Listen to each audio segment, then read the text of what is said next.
to the Real Estate Podcast. Ben, thanks for coming, man. Thanks for having me again, brother. Absolutely. Appreciate it. Great to be here. I'm excited.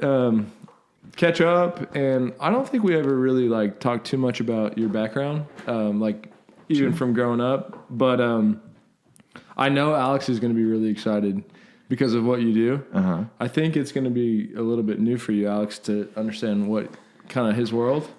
So excited, man. Appreciate you coming. I've seen you kind of traveling a little bit at least on social. Kind of haven't stopped traveling even during COVID. Just, we do so many deals and it takes me across the country. So nice. Wear a mask, clean my hands, and keep moving, you know? And so what are y'all doing? Matt seems to think he'll be really excited. Wait. We got to, because you'll think it's cool, but I want to, if you can, start with your background, Ben, sure. Kind of where you grew up, what you've done, and where you're at today, and then we'll get into the exciting part. Well, grew up in Dallas, came to Austin about 20 years ago, went to UT, after UT, got straight into real estate, commercial real estate, as a real estate broker. So call it from 2004 to 2010-ish, I was selling large shopping centers and things like that. Transition, went to get my MBA, went to a program called Acton, which is a really intense 1-year MBA program here in Austin. Do you know much about that Acton? program? To me, it's like this elusive, it seems kind of like underground in some ways. I know we're a bunch of ninjas. But hold on, real quick. Super intense. What brokerage were you at? So I was with Grubb and Ellis, which has now been rebranded to Newmark Frank something. I don't even know anymore. Yeah. Okay. But it was up there with CBRE for a while, and then I don't know, the downturn hit, and they I think over leveraged and kind of took the company down, rebranded. And then got the MBA situation. That was a game changer for me. Talk about Acton, dude, because I've looked into it, and I don't think I'm gonna. Is this at UT or no? It's a independent program. A lot of the professors were former UT MBA professors. All of the professors are successful entrepreneurs.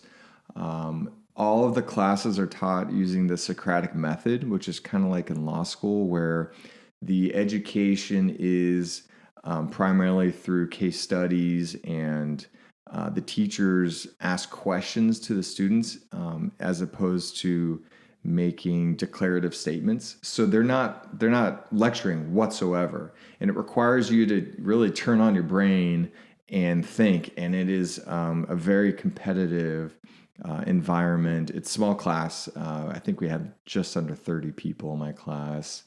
And it really taught me how to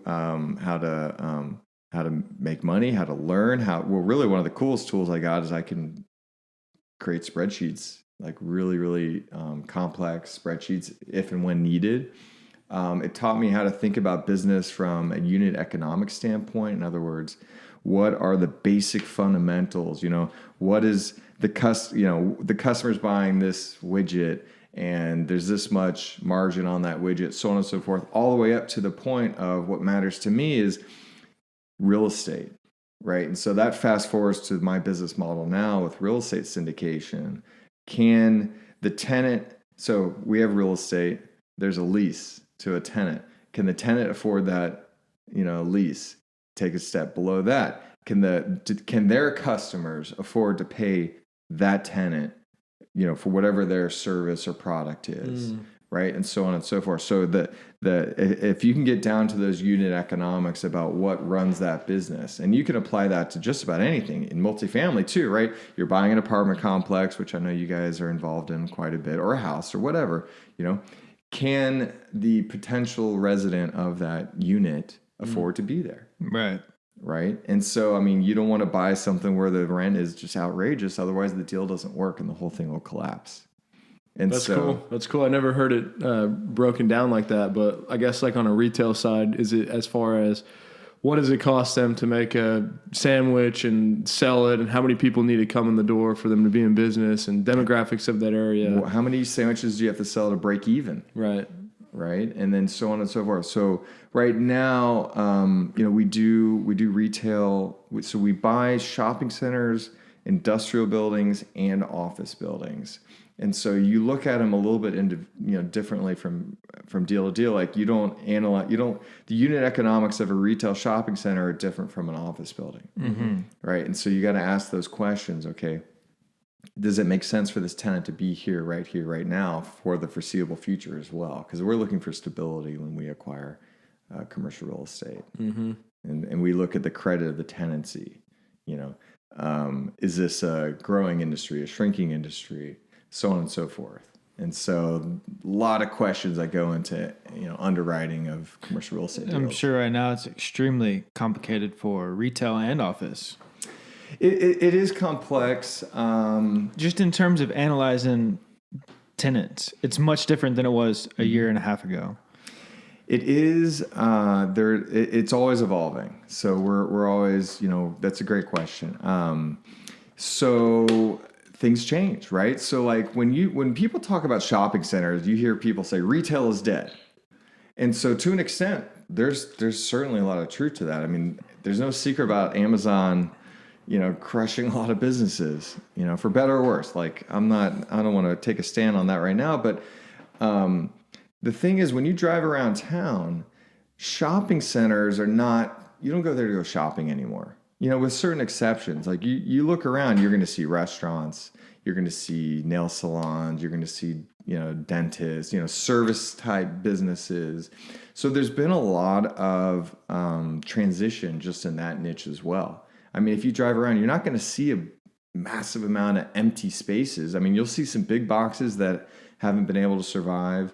They didn't pivot quick enough into the .com business, things like that. But shopping centers have just pivoted. So like, honestly, like I think we should rebrand it from shopping center to maybe, I don't even know exactly what it'd be. Maybe lifestyle centers, or that might have a different connotation too. But just kind of keep that in mind that like things are always evolving, and you got to kind of roll with those punches. Dude, this is a little side note. It might be valuable for you, but I heard it yesterday. You might already know Flick's Brew House. I know Flick's. They're going out at the Round Rock location. They're going out. Yeah. And it sucks because I love those concepts. I can see one because of COVID, and then even more so because of like Netflix and Amazon Prime and all this stuff. Yeah. Do you think that's signifying of maybe that entire concept, or yeah, what? I mean, I think Alamo will be fine. I think Flicks was just they're a smaller business model. I happen to be friends with their former president, and it's a tough business model. I mean, we all know that restaurants are one of the toughest business models. Movie theaters, there's a lot of competition. You combine them, and then you hit it with the pandemic, and it's not something that they can recover from. Just to fill you up a little bit, he's basically syndicating like retail, office, not the multifamily as much, which is interesting because I don't do any multifamily. So I don't know anyone else that does. Actually, I know one other person, Jason Ricks. But everyone mostly does multifamily. So it's really cool what you're doing. And the reason I kind of brought that up about Flicks is that could be beneficial. Obviously, you guys are like, hey, this could be coming down the pipeline of something to buy, right? Because there could be some motivation with a vacant tenant. Right. So I'll clarify a little bit about my niche, which I think is something that really anybody can do. And so the properties that we buy are anchored by high credit tenants with long-term leases. And we're not looking for those value add deals. Like that Flick space is going to be very, very tough to backfill when it comes time to do so. And I hope, honestly, that either Flicks in another iteration or another movie theater will come and bring it back to life, because that is a very special space. Right. What was there before Flicks? Do y'all remember? It was that music center. Hastings? Was it Hastings? Yeah, it was. It was Hastings. Yeah. Yep. So, the niche that I teach about is when you buy something that is, like I said, high credit tenant with a long-term lease that has stability, that has predictable cash flow. But the only thing that we do is we buy it at a discount.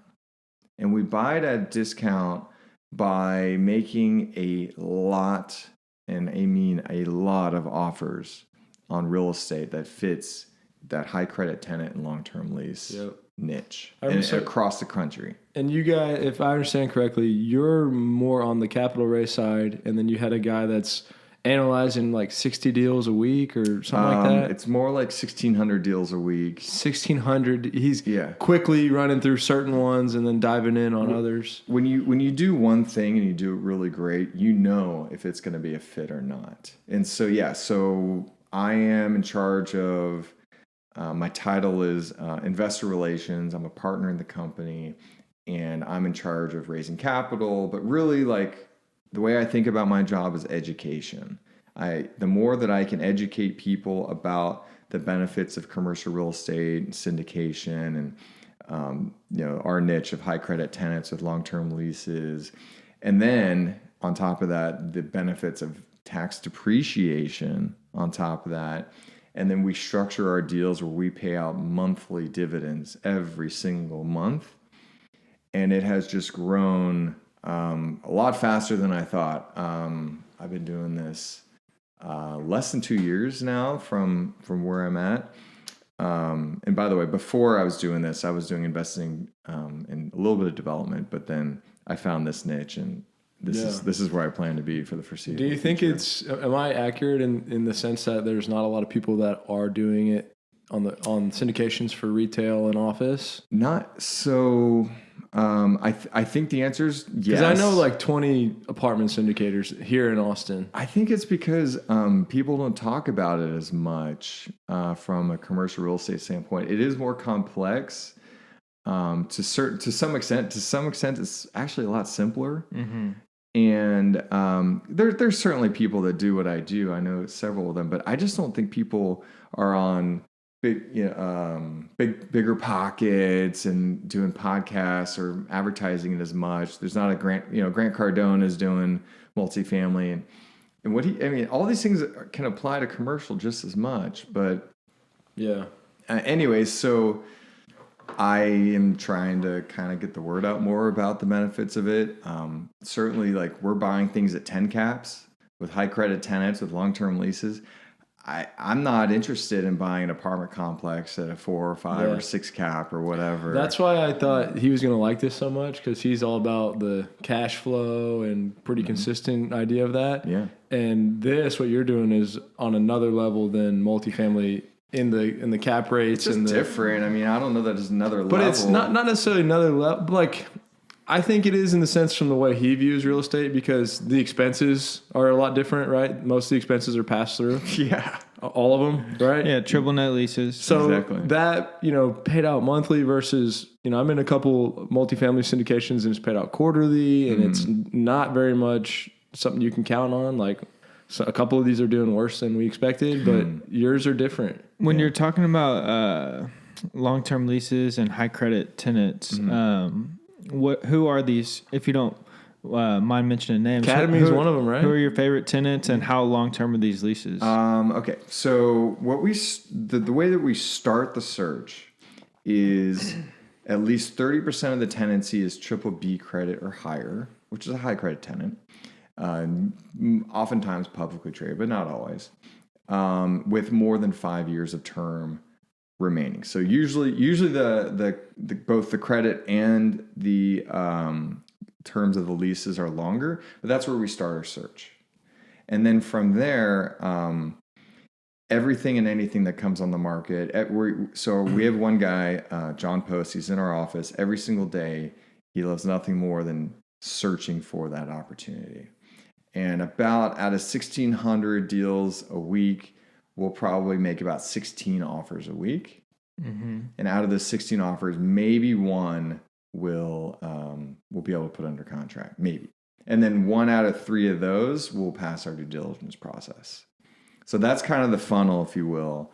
Well, I don't know how big y'all's operation is, but that's a pretty big funnel. If you're getting possibly one contract every week, I mean, Is it about one a month? If it's one every 3? It's probably if we have at least 2 to 4 a month of deals that we're putting under contract and analyzing. But maybe one that you're eventually closing? Was that? Yeah, we had to have a little bit of a pause to kind of check things out when COVID hit, but I think we're about to be back on track to do that. Yeah, And it's, I mean, give them some examples, like the last, 2 Sure. or 3 deals, what they kind of look, because they're all pretty different, right? Yeah. So to your question, the last deal we bought a few weeks ago was a Walgreens and a Dollar Tree.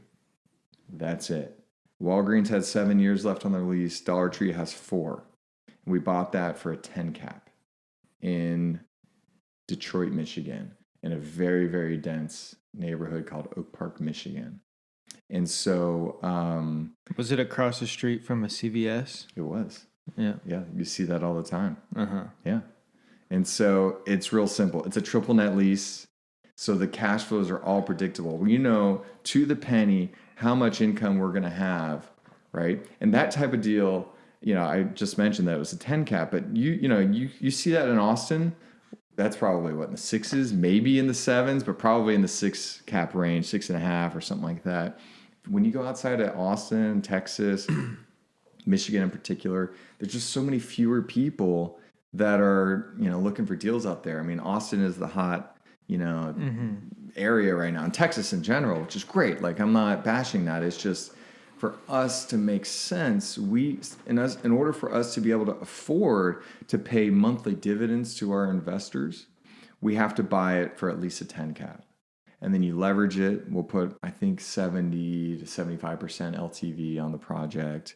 That pushes the returns into the lower to mid teens, right? And then it's easy for us to be able to, you collect the rent on the first, and we have all the systems in place. We briefly talked about that before we started this chat. Having systems in place makes it for us to be able to scale this business up. Mm-hmm. So you receive the rents on the first, you pay it out on the 15th, like clockwork. Mm-hmm. So that's one example. I love it. Another example, right before that, we bought, an office building that is in Ohio, and has Fidelity, like Fidelity. Mm-hmm.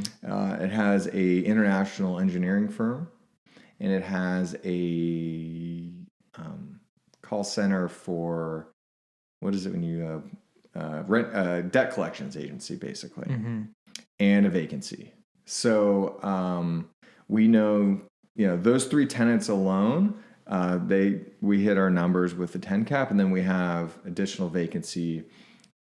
Some deals we have some upside, some deals we just like we're just buying it for, we call it boring cash flow. Consistent, predictable, boring cash flow.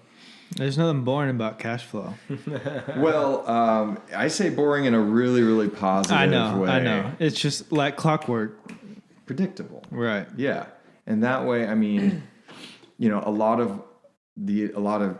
personally, and a lot of investors that we work with, they're looking for consistency, either because they live on this income or they're sick and tired of the volatility in the stock market.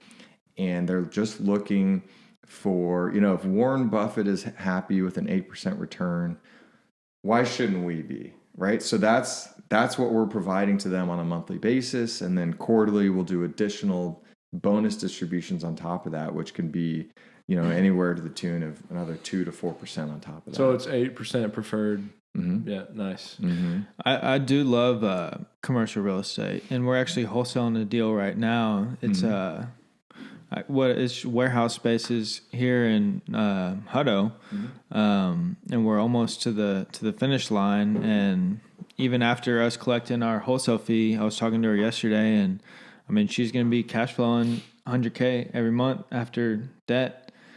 I mean, not month, sorry, every year after debt. I was like, it's an expensive property. no. Good work. After, every year. And I have another friend who, he and his father and probably a couple other people buy like Bank of America buildings, or they own a P. Terry's. They own over at University.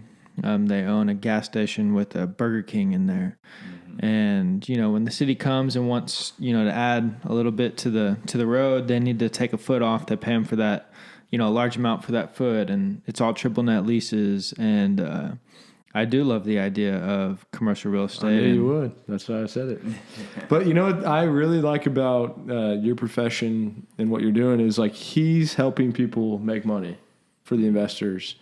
And so to me, it's such an obvious thing that you can build on for years to come, which is really what I love about real estate is the snowball effect. But you can get 10 investors, and then those 10 investors make money. They're going to give you 10 others, and plus you're already going to get others. So it's really something you can there's like no limit as long as you're doing good deals, which you guys are. And just about everybody's coming back and reinvesting. Yeah, and bringing new people, right? And we are starting to see quite a bit of momentum with introductions to friends of friends and all that stuff. And honestly, I'm having the best time I've ever had in my life. That's cool. We've bought almost $100 million worth of real estate in the last year during a pandemic. And I think when we close the rest of what we're going to close this year, which we have a lot of real estate under contract right now. It's shocking, actually, humbling. Let me ask you this. So on the raising capital side, your investors, obviously an 8% preferred return is better than, 0.25% they're earning in their bank right now, probably less. But these investors that you're getting to invest, do you find that a lot of them have invested in real estate beforehand and they like real estate, or maybe they are diversifying their portfolios? Or do you ever experience maybe a battle convincing someone, hey, don't put it in the stock market, but put it in our deal and in real estate? Okay, so a lot of questions in there. In general, yes, most of the people are already existing real estate investors. To your question about, is it a battle? So I'm never looking to argue with my investors. If they like investing in the stock market, by all means, I am not going to stop you or even argue with you. I think there's a lot of money to be made in the stock market. One of the really best lessons that I've learned this year about raising capital that I don't hear a lot of people talk about is that when you raise capital, have an indifferent mentality. I don't care if you invest in my deal. And I truly mean it. My job is not to care whether or not you put your money into this deal that I think is a good deal. My job is to educate you about the benefits, about, even the risks, to be completely transparent and tell you what I like and what I don't like and my personal opinion and what I've learned and the wisdom that my mentors have taught me along the way.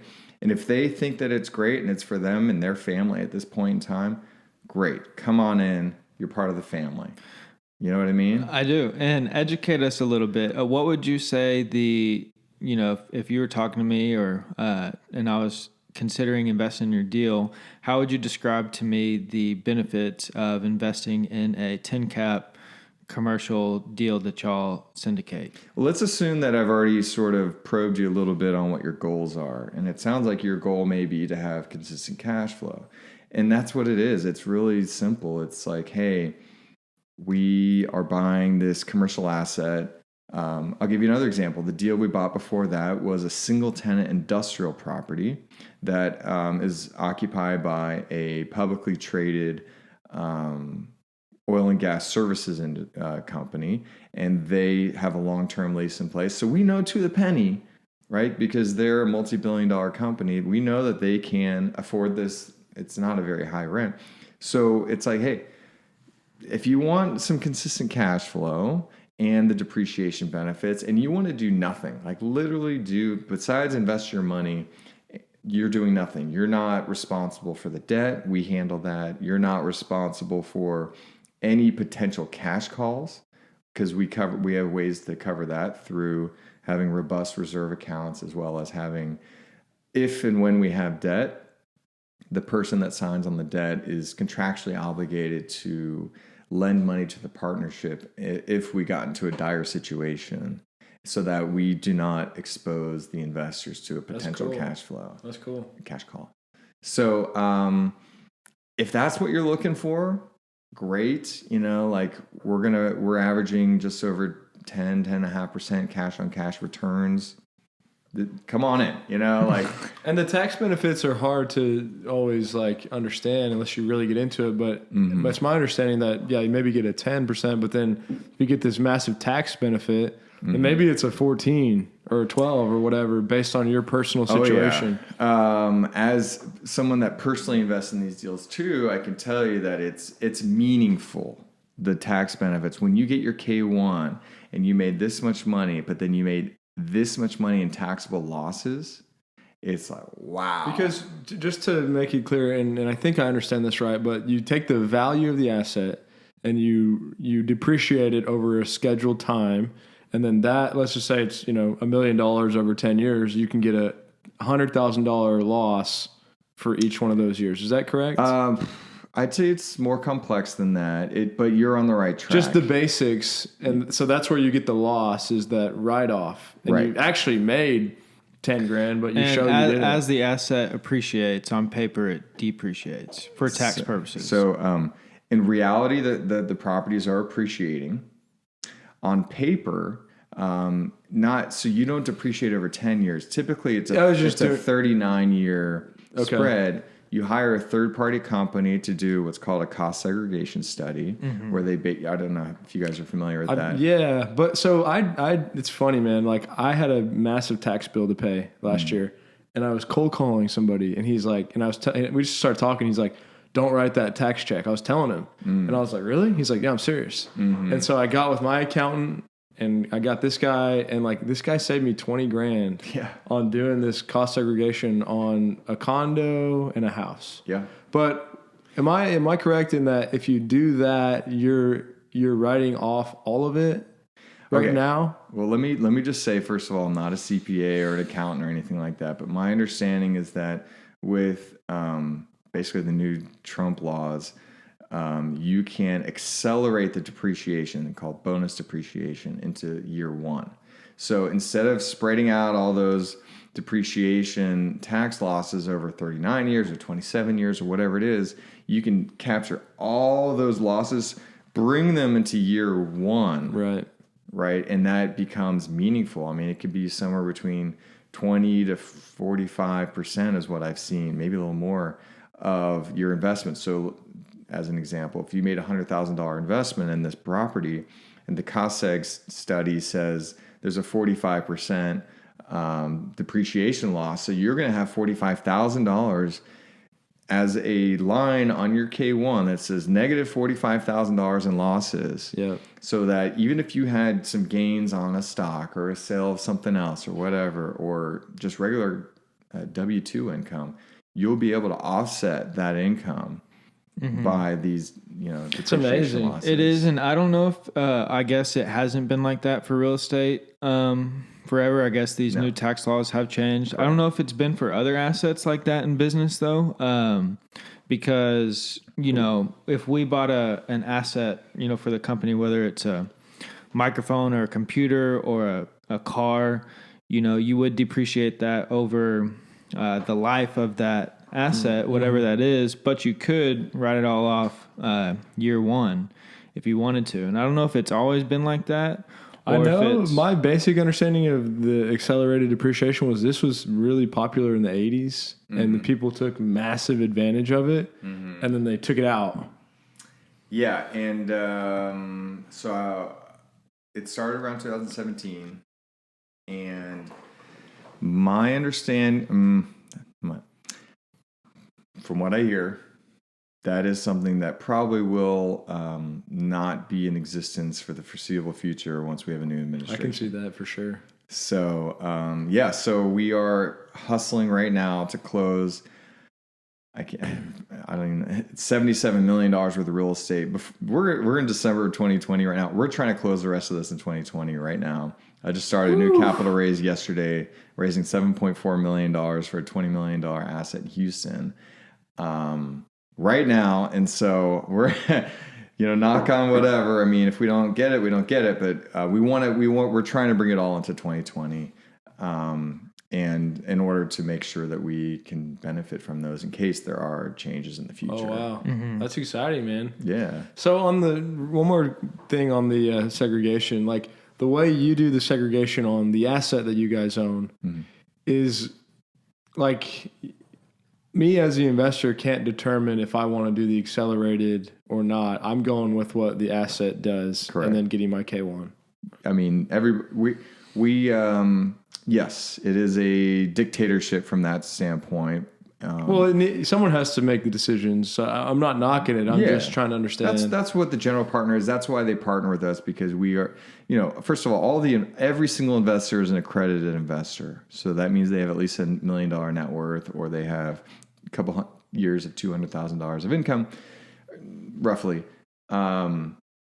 So not a single person is going to call us up and be like, "Hey, listen, can you not accelerate the depreciate?" Everybody wants it. There's not going to be a single person that's going to have an issue with this. Well, that's what I was wondering. Is tax advantage maneuver. People want, like, you could see how like one investor did really good, and he's like, "I really want to accelerate this," and you guys are like, "Well, now's not the time. We're just going to write it off on the 39-year plan." We don't, that's not how it works right now. I mean, that's what I'm saying. That's what I was getting at. And just to clarify, we don't determine, it's a third party, specialist that cost segregation study. The studies. Yeah. Cause the air conditioning is depreciated at a different rate than the roof, than the foundation, whatever, like all the different components that make up a building, the lighting, all these things. And so it's that they provide those calculations. Here's something that I can educate you on that's also kind of interesting. So our deals are structured where people can invest cash. They can also invest through a self-directed IRA or 401k. Or they can 1031 exchange into a project as well. Mm-hmm. What I'm going to teach you guys about is when somebody comes in, or also foreign capital, when somebody comes into a real estate syndication, let's just say using a self-directed IRA, okay, they do not need depreciation losses, right? Because their gains are going to be tax-free anyways. So if the pie is this big, but then, this much of the pie wouldn't even benefit from the depreciation losses, then we just distribute those depreciation losses to the rest of the investors, and they're going to have much better depreciation losses because of that. That's cool. That is cool. Right? So that's why the numbers can really vary pretty significantly if there's a lot of investors, but then like a chunk of them don't need them, then it's like, okay, well, if you guys don't need them, you couldn't benefit from them anyways. We're just going to go ahead and distribute it pro rata to everybody else. Mm-hmm. So that's cool. So the deal that you have that is all IRA investors, and then there's one more spot. We want that spot. Yeah, right. We'll get all the depreciation. Doesn't happen often, but it could. Yeah, I mean, heck yeah, that makes a lot of sense. That's cool. But we never really know until the money starts rolling in, like what, how the people invest in all sorts of different ways. Same thing by the way, with foreign investors who. They often, so this is a little bit above my pay grade, but I've seen most of them investing using a loan structure. So they will basically, instead of putting cash into the deal, they will lend that amount of money into the deal. That loan is secured by the same shares as if they had put that cash into the deal. And by the way, the numbers are the same. The returns are the same. But anyways, as a loan, there are tax benefits to them because they're receiving it as interest payments as opposed to dividends. Again, it's above my pay grade. They just get taxed on the interest they receive. And they don't, since they're not in the U.S., they don't get those tax loss benefits. It's different tax code to them. So the same situation, those tax depreciation losses are distributed pro rata to the rest of the investors. Is that normal, or is that something that's unique to you guys? I've never heard of. No, it's not unique to us. We're not doing anything special. It's just what we've learned. It's just, you learn along the way. That's really cool. That's a big deal. So, you just, like I said, I'm still learning. I'm trying to educate, and then when I do, it helps me to teach it. Sure. It gets in. Do y'all manage all these assets, or do you have a third party management company? Yeah, great question. So, something that we have done to scale our business that, again, anybody could do is we took the idea of management and we split it in half. What I mean by that is, there's the physical management, fixing the lights and the toilets and the parking lot and landscaping, whatever, all that stuff. And then there's the financial side of it, collecting rents, paying expenses, taxes, insurance, management fees, so on and so forth. So what we do is since our projects are very geographically diverse around the U.S., many of which are in the Midwest, Ohio, Indiana, Michigan, Missouri, Kansas.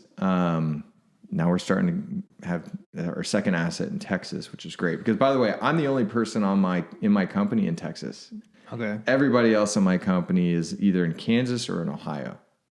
And so, anyways, back to your question. So the financial side of it is handled in-house with our in-house accounting team based in Wichita, Kansas, who collect the rents and handle the distributions and make sure that we have all of our reporting looks the same, because most of our investors are invested in multiple deals. And so they see, hey, the cash flow statement, the balance sheet, everything's going to look the same, right? And so that's allowed us, and certain properties need more management than others. A Walgreens and a Dollar Tree with absolute triple net needs, hopefully, very little management, as opposed to an office building in Ohio that, there's more to it. And we're in the midst of putting about $500,000 into renovating it. Mm-hmm. So it depends, but we're really happy with the idea of using local management to handle the physical side of things. And we say, look, you guys don't need to worry about dealing with the tenant or, handling the collection of the rents and all that kind of stuff. It's a different skill set too. Yeah. And it's not, because in this concept, there's usually the property management and the asset management. And this isn't really that. It's a little bit more of a hybrid, right? It's a hybrid, yeah. Because property management still collects the rent and asset management just oversees that. But this is more between. It's a very good point, though, because like you said, with all these different assets, different local management companies, the reporting would all be different. And I mean, you want to, y'all are raising a lot of money, putting your reputation, everything on the line.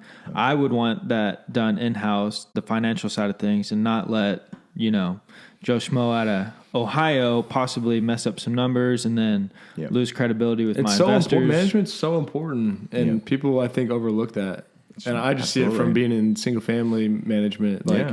The amount of value you can bring or take away is massive on simple decisions. Absolutely. And having somebody local that can, immediately, we had somebody drive into a pole, we need someone there right away to handle whatever needs to be handled with that, and if we don't have someone local, and it may not necessarily be the absolute, well, it could be, it may not be the most absolute, cost-effective way, but we're not looking to make the absolute most money ever. We're looking for stability, consistency, and most importantly, protecting our investors' capital. Why do you say that, though? Because it seems to me like it would be the most cost. It usually is. Yeah. It's a possibility. There's different variables, yeah. Like I said, our motto is to protect and grow our investors' capital, with the emphasis being protect first.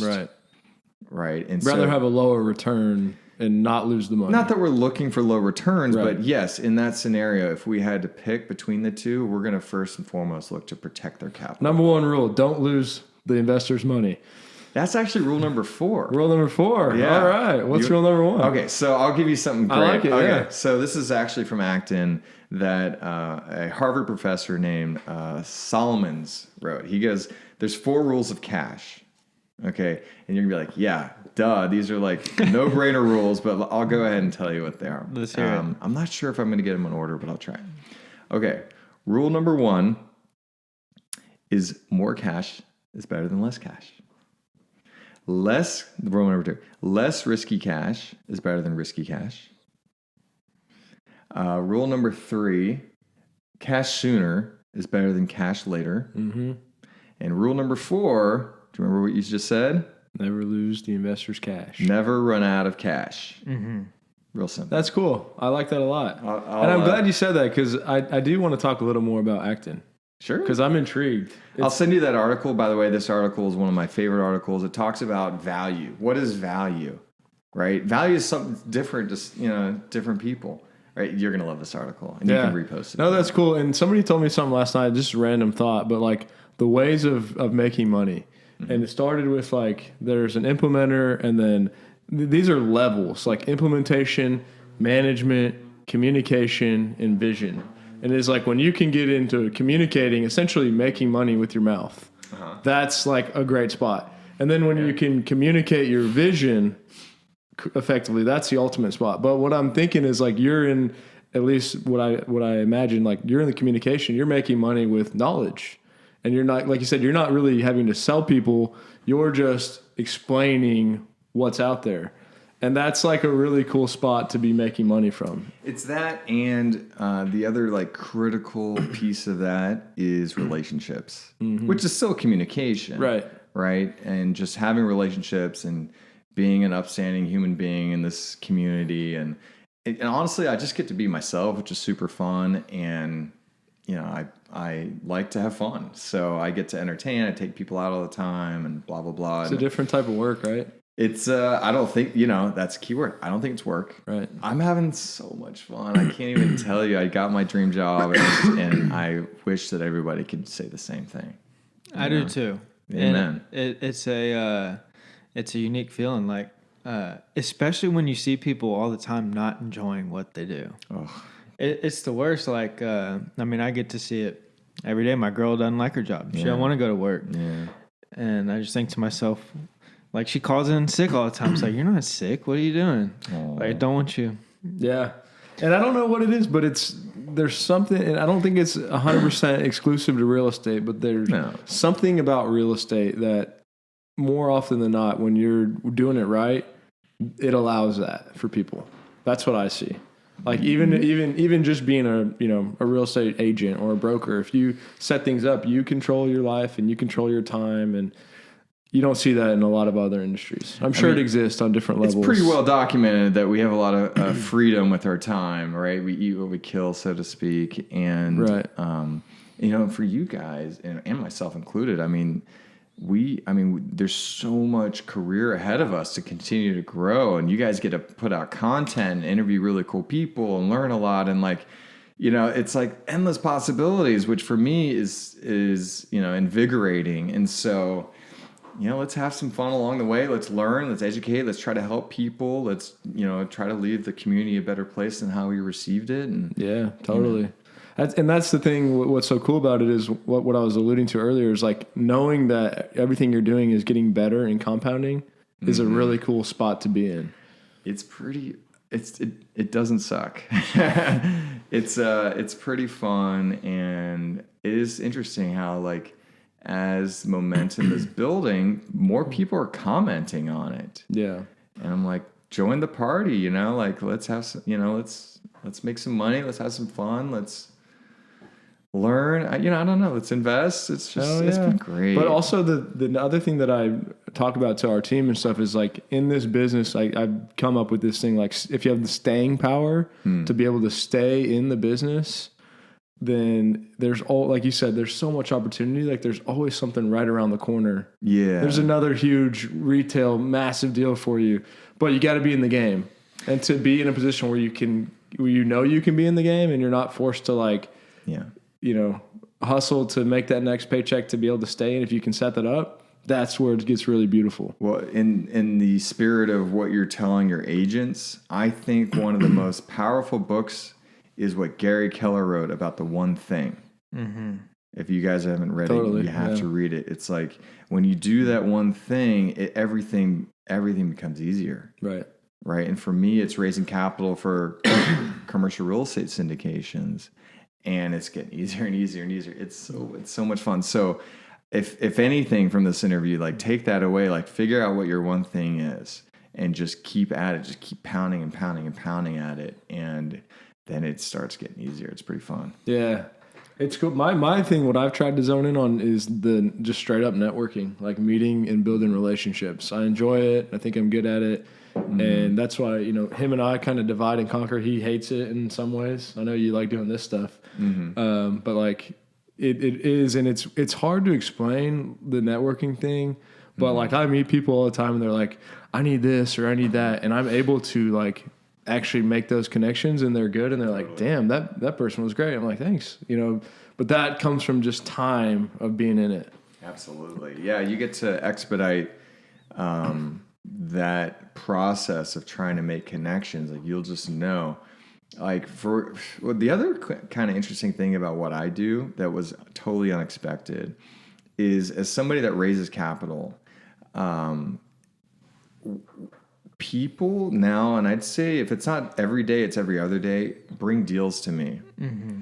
and say, hey, can you help me raise capital for this or that or whatever? And most of the time my answer is, look, the truth is I don't have time. I can't tell you that I'm not going to tell you I'm going to do something and then not be able to do it. So anyways, there have been certain instances where completely non-real estate projects have come to me and say, hey, can you help me raise capital?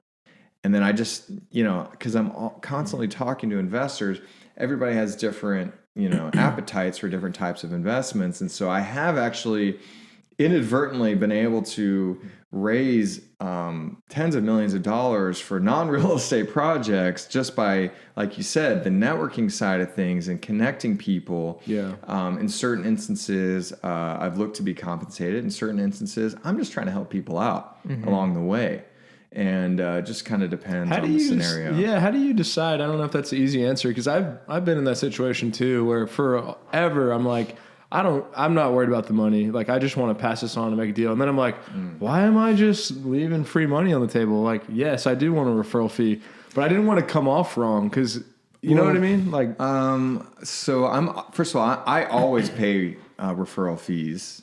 Always. Ideally, you're working with the right people and they pay you without you asking. Exactly. Yeah. I have had several deals where, again, to your point, relationships, I had nothing in writing. But I knew, because of the relationship that I had, not only with the investor, but also with the group that's looking for capital, that I'm going to be taken care of. Mm-hmm. And honestly, like, there have been instances where I got it in writing and there was something I was looking for, and it was really driven by them. They were the ones that wanted to put it in writing, which I was not going to fight. But also, like, I do have this belief, and it has manifested in many ways, that when you help other people, it comes back. And yeah. And another really important lesson that I've learned from my business partner, Corey Harkerroad, that I still struggle with a little, and I did, especially at the beginning, is that when you give a gift, and sometimes I would consider it a gift, sometimes it's not, but let's just say it's a gift. Like, I'm trying to genuinely help somebody or give somebody something. The most important thing you can do is not expect anything in return, mm-hmm. which is not easy. Right. Expect zero. Especially if you're giving a lot of gifts to the same person because they keep asking. It's not a gift at that point. If you're, you know, right? Like, if I give you... it's a loan if you're expecting something. No, I disagree with that. It is a gift. No, he's saying if you do expect something back. Oh, right. It's not a gift. Right. Exactly. Yes. It's the mindset behind it. It's like, am I giving you a gift, or am I doing... Is this a gift in disguise as a loan? Yeah, make that distinction. If you intend on getting something back in return, then make that clear and get it in writing. Yeah. Right. That's good. So I guess maybe the answer that I would take away is, like, just try to be around good people and help in the right way, and mm-hmm. you'll just learn. Yeah. You'll learn. You don't have to necessarily ask, but you'll learn. Hey, maybe I don't want to do this way the next time. Absolutely. Yeah. Let's go back to the one thing real quick. So you've been raising capital for 2 years, Ish, yeah. and this company was your first time raising capital, or At this scale, yes. I did raise some capital for a little project that I did with a friend. We developed some projects in San Marcos, and that was my first taste of it. But yeah, at this scale where I put my brokerage hat kind of to the side, I have my brokerage license, and I do a deal or two every once in a while, depending on relationships, but really just focused on the raising capital side of this business. and so when did you find out that was your one thing? Yeah, so I started as an investor with HJH Investments with Corey.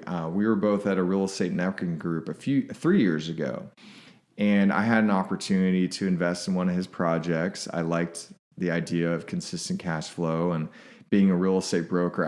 I do own a little bit of real estate, but I wanted to have a lot of small pieces of a lot of properties as opposed to either entirety or big chunks of fewer properties. And so I jumped on an opportunity to invest in a deal with him. We built a relationship over the course of that year, let's call it 2017 through 18.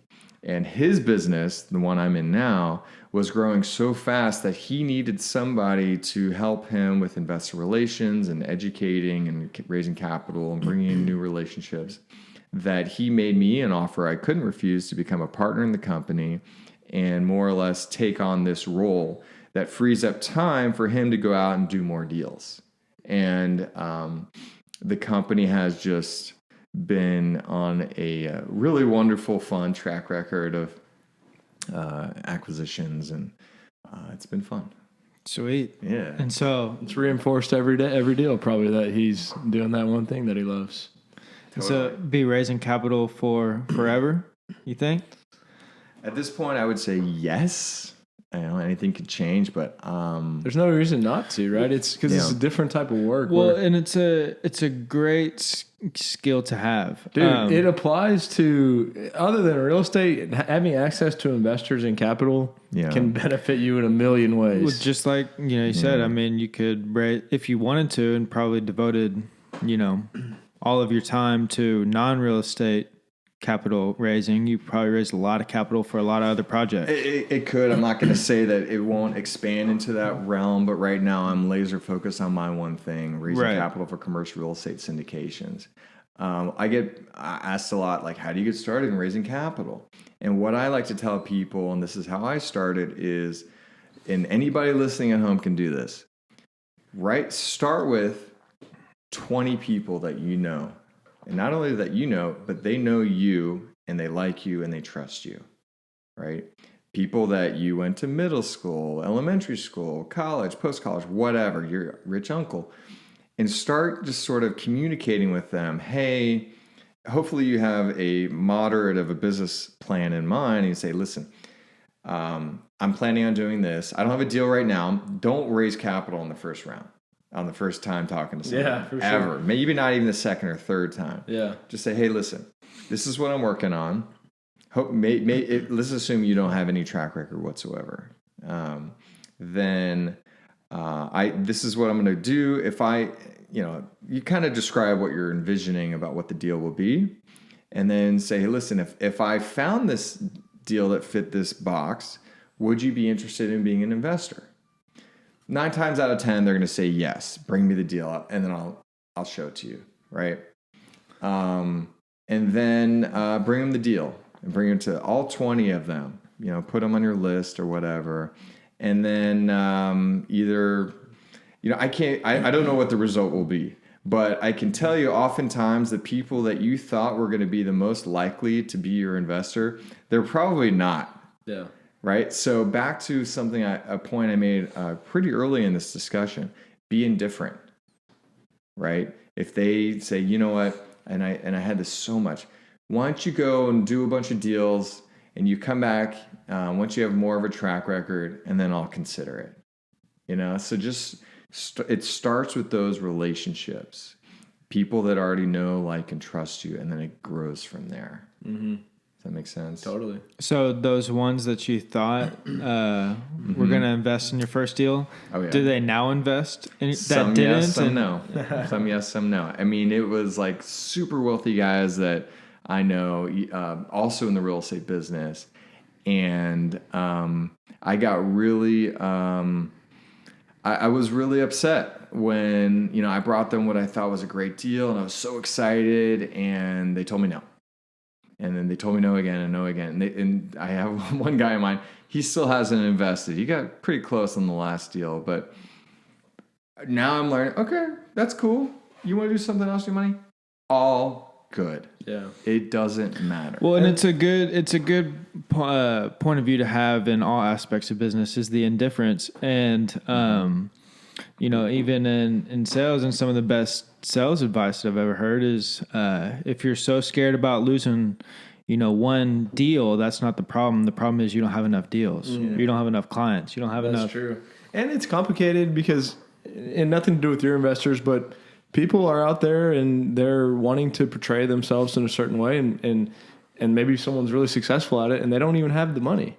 And so you just don't understand. And because I've raised money 3 times for small apartments. Mm-hmm. And you're right. Like, I had like a couple people that put in like $200K, and I was like, damn, like I wasn't expecting that. Yeah. And the other people that I was put in nothing, you know, and yeah, it's shocking. Yeah, it really is. And then they come back again, and you're like, holy, like you're so you're humbled.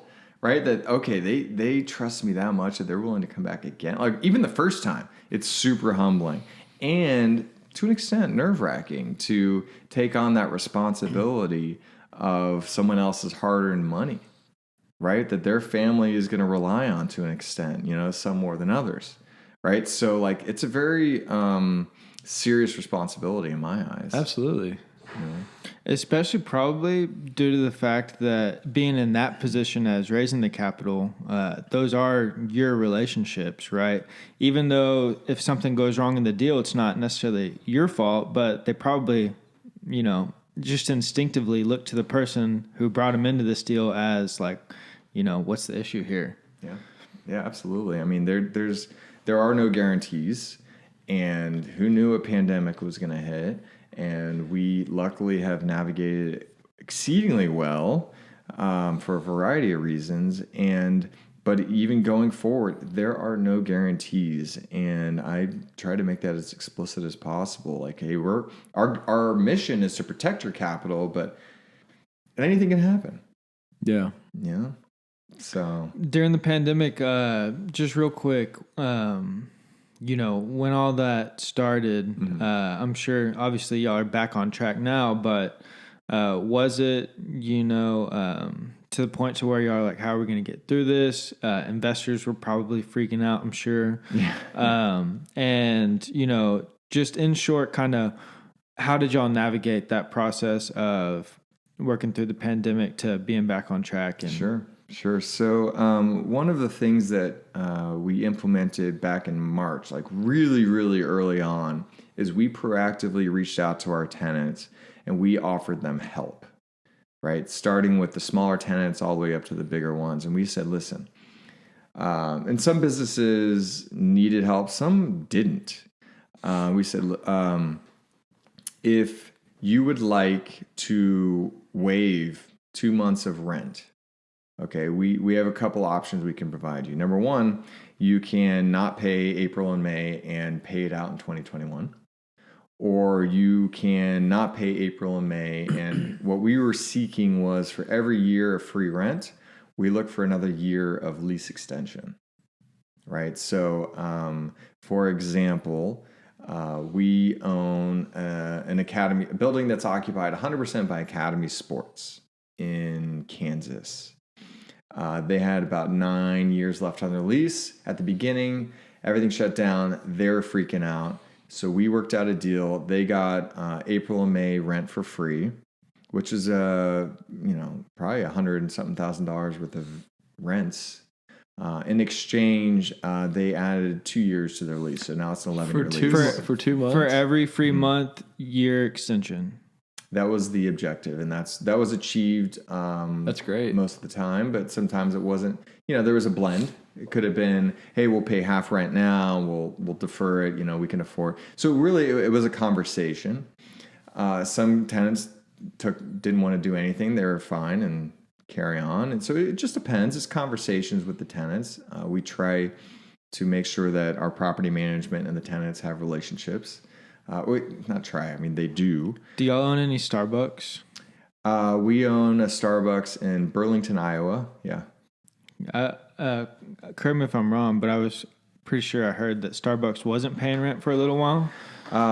Maybe they got a couple-year lease extension. You got 5 years out of that with them. I don't know the details of what happened there. I mean, there's a lot of tenants in that shopping center where that Starbucks is, and I just don't know off the top of my head. But yeah, it's very possible that they might have.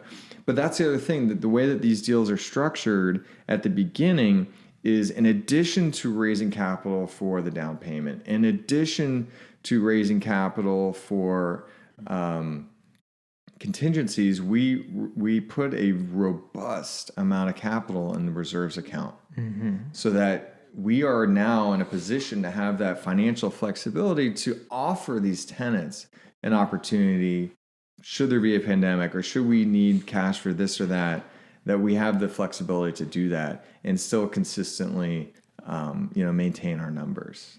Does that make sense? And maybe I'm not understanding this right, but in simplistic terms, is that the reason why a 10 cap maybe be an 8% return, because there's people putting in money for reserves in the deal? No, that's a different metric. A 10 cap is based on, it's a capitalization rate. It's based on the NOI. Right. Reserve is separate.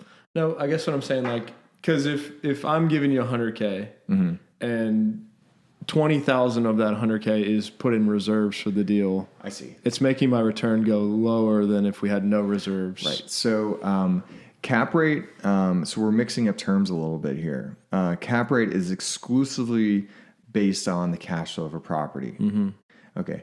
The returns that we provide to our investors is a different metric. We call it a cash on cash investment, and that includes the debt service and the reserves and all the other capital. Yes, to an extent, depending on when we raise extra capital to fill the reserves account, that means that there are more slices of the pie, so to speak, and so therefore it will impact the cash on cash return in a negative way. Yeah. Right. And so again, back to something we talked about a little bit ago, our goal is not to get the absolute best highest return. Not that it's a bad thing. I'm just, I mean, it makes it less risky and a lower return, but that's part of the strategy. Correct. Yeah. And so back to 2020, reaching out to tenants, talking to them, setting this up. That's something that y'all did to combat all this. And then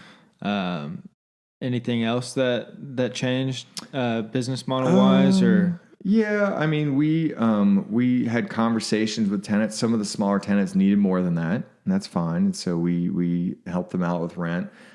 Certain tenants, if they were smaller, like really smaller, we actually tried to provide them with some business education. Just trying to help them with basic unit economics to try to help them understand their own business, and consulted just for free. Like, just, hey, maybe you could try this, maybe, help them. We help them navigate through the PPP and the EIDL process as well, if they needed it. Because at the beginning it was super confusing and unclear, and provided those resources. So really at the end of the day, the objective that in hindsight, I believe we were successful with, was to help the tenants. It was the time came to pivot and focus on helping the tenants, which ultimately helps the investors. But that was what we truly did. Yeah. What about on the deal finding side of things? Was it pandemic hit, time to attack, go heavier and heavier? We were doing 800 a week. Now we're doing 1,600.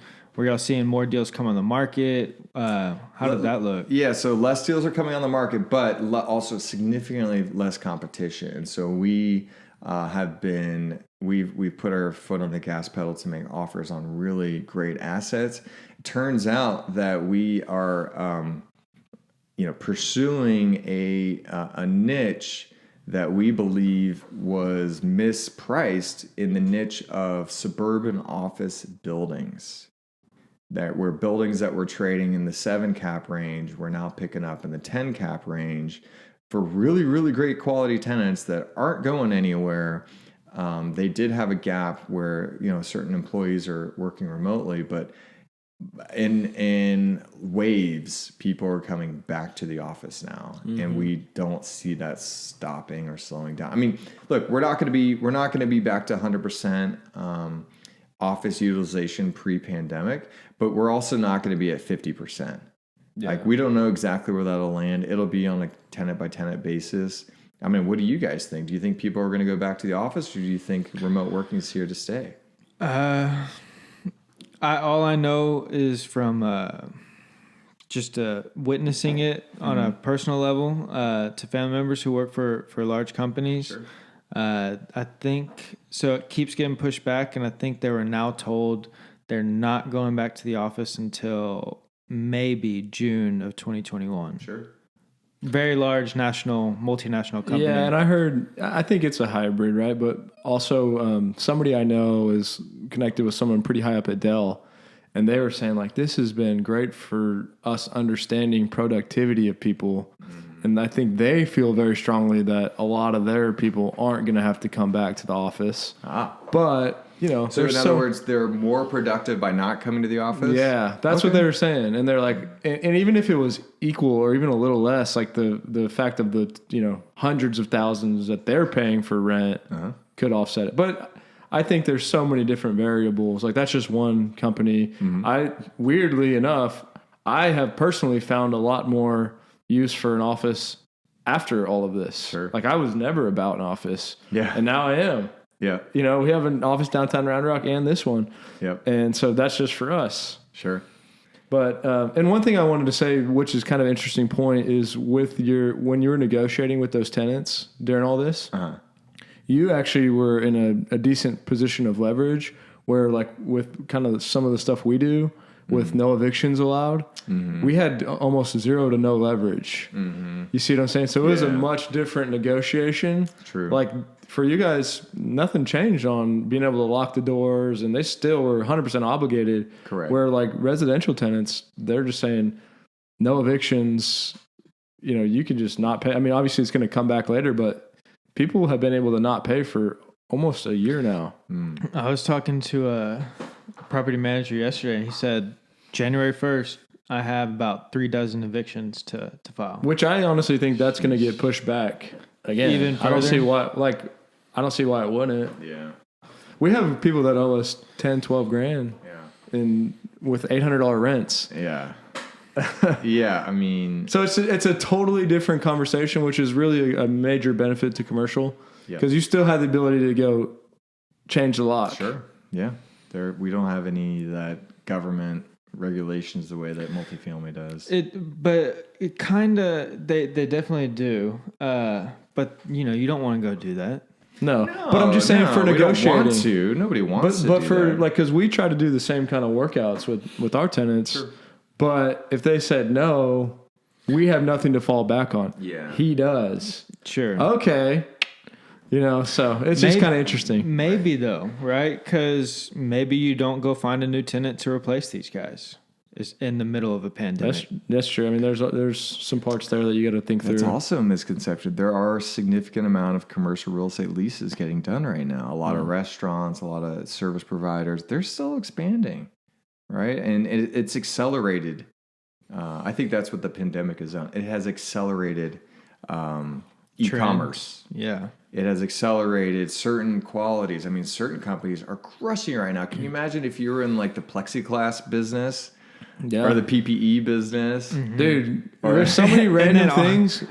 Somebody yesterday I was talking to about a golf course in Round Rock, and they were doing like 2,700 to 3,200 golfers a month before the pandemic. He said they're doing 6,800 a month right now.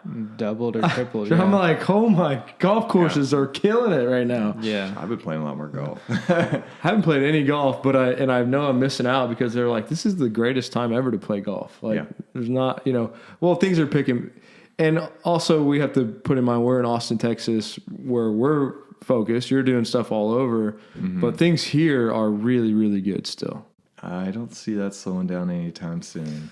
I agree. So keep it up, guys. I mean, there is a longer wave ahead. I mean, the secret's out about Austin. Our boy Joe Rogan's here, and all that good stuff. I mean, they're Tesla, blah blah blah. I mean, the list goes on and on and on and on. And it's a good time to be young, hungry, hustling, in Austin, Texas, for sure. And which we all agree, like playing that long game of like, you don't have to get the hard sale now. Just lead with value and understand how these things snowball and just grow with it. Yeah. And just trust that that's the truth and it'll work out. Yeah. Right on, man. Well, we appreciate your time. Yeah. What are ways that people can get a hold of you, people can add value for you, things that you may need for listeners? So easily go to my website, hjhinvestments.com. My email is ben@hjhinvestments.com. You can hit me up on the socials at Ben Kogut, and my last name is spelled Kogut. And and as far as like helping me, like I'm just always looking to help people understand commercial real estate syndication, and if anybody's looking for passive income, I am happy to work with agents. I will protect you guys, and if you have clients that are looking for other types of cash flow, and it happens to be in my niche, I will educate them and let them make their own decisions on if it's right fit for them. And if not, let's go grab some lunch and have some fun, and maybe we'll get you guys out on the golf course here pretty soon. All right, that sounds good. Not that I'm a good golfer or anything, but I aspire to be better at golfing. Golfing's tough.